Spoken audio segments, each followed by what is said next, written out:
You may be wondering how I got here. Well, it all started just as a normal day when I was sitting on my couch watching TV. Yo, bro, I know it's been a rough month for Destiny. Rent's due. You gotta pay it. Let me see what I got. That's what I got for now. $1. I'll have more at some point. Let's go make some real money. Where are we going? Destiny. Are you ready for this? I didn't even know what that is. Comrade! Let's go make some money! Let's make some money. Let's make some money, baby. Let's do it. You drive. Get in the front and let the back this one. So you gonna tell me where we're going? New York? For what? Make some big boy money. Let's make some money. Let's make some money. Once I got to New York, I quickly realized I was going to need a better disguise and some weapons to deal with all the cops we might face. I found the gun that I liked and decided to make it the Statue of Liberty green as a little token of my respect for New York. Sweat took us to the garage that allowed us to customize our weapons more than I had ever seen before. I upgrade my weapon and add a little Statue of Liberty charm to go with the gun. I'm able to choose even more guns and my mind is blown with the vast selection of guns that I'm able to choose from. The vendor that we met with had just about any gun that I could imagine. I get my hands on the Markham Mamba MGL and decide that this is the one.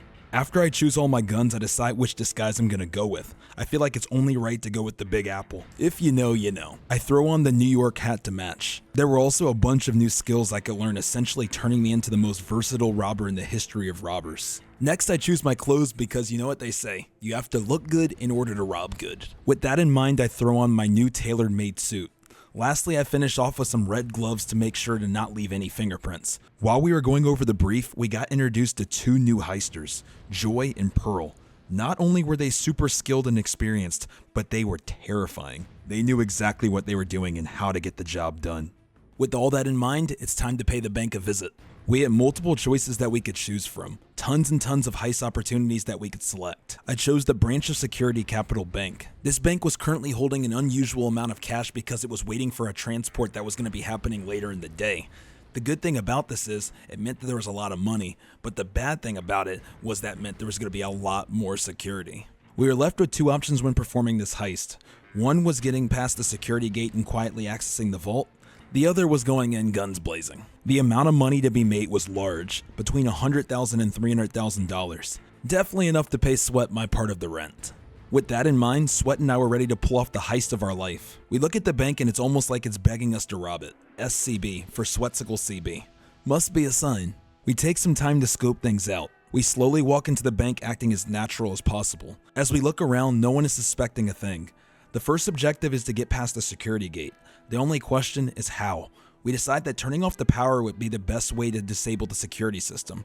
The only issue is that we've never robbed a bank before, so we have no idea where that is. I try to pick the lock and I immediately draw a lot of attention from the workers. Before I can try to look anywhere else, Sweat shot a security guard and alerted all of the guards. I realize that it's time for the mask to come on. So much for stealth.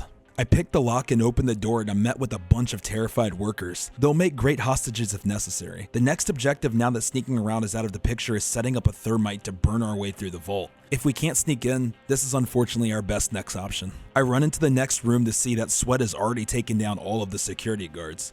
Unfortunately, the cops are already onto us and they're waiting outside. I decided to trade one of the hostages to delay the assault. Now that we had a little bit more time, we kept looking for the thermite. Still struggling to locate it, the cops finally barge in. With no other choice, we have to stand our ground and hold them off. Finally, after we take a good amount of them out, Sweat finds the thermite. Now we just gotta figure out where to take it and how to use it. This is our first bank robbery after all. We head upstairs and keep looking around to see if we can figure something out. We find the place where we need to use the thermite, which is directly above where the safe is. We just gotta figure out how to light it. Before we can, a million cops show up, so we gotta hold them off before we can find out. I head to the roof as I'm scared we might have to escape early empty-handed. Unfortunately, we're met with snipers on the rooftops waiting for us. I guess escaping is out of the picture. I head back inside. Sweat finds a safe while we're still trying to figure things out and we quickly crack it. An extra bit of cash for our efforts. After fighting off more cops, we figure out how to ignite the thermite, starting quite the fireworks show. Now all we have to do is let the fire burn through the floor. While we wait, we need to stop the cops from pulling the fire alarm at all costs. One gets super close, but I managed to down him right before he can pull it. Sweat adds another thermite to the fire and now we're really cooking. It should be any moment now that we're able to get into the vault. A few minutes pass and the thermite does its job. It's time to jump down into the vault. The final thing that we need to do before we can get into the vault is pick the lock. It's really complicated, but nothing that we can't handle. And now that the vault was open, there is only one thing left to do. Grab it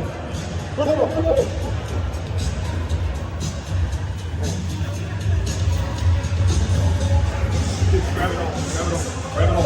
Woo! The gold, too. Get the gold. Get the gold.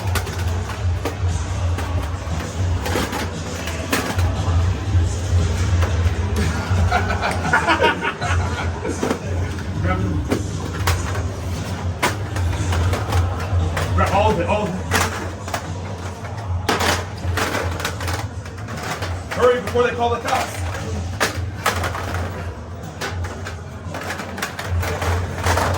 Stevie, we gotta go. We gotta go. No. Pack it up. We gotta go. I'm burning. Mask on.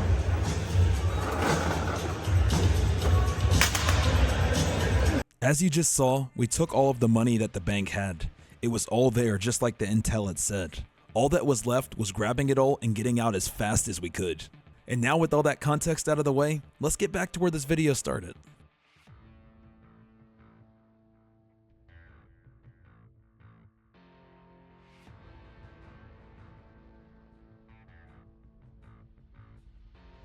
I'm sure this clip is making a lot more sense now. We fight off as many cops as we can, making our way to the van. We see every type of law enforcement imaginable trying to kill us on the way. After fighting endless cops, we finally make it to the van and throw all of our money in it and make our escape. And that's how we pulled off the biggest heist of our lives. Hey, by the way, here's your rent. You'd think that after one successful heist and making $300,000 that we'd be content going back to normal life abiding by the law. But unfortunately, there's no such thing as only one heist. Okay, so here's the deal. The components are kept in high security cooling containers somewhere in the storage yard. The clock starts ticking as soon as the components are out in the open. So you need to haul ass to get them to the transport. Take too long, and they'll start to degrade and lose value. Now, do what you need to do to get ready. I'll see you on the other side.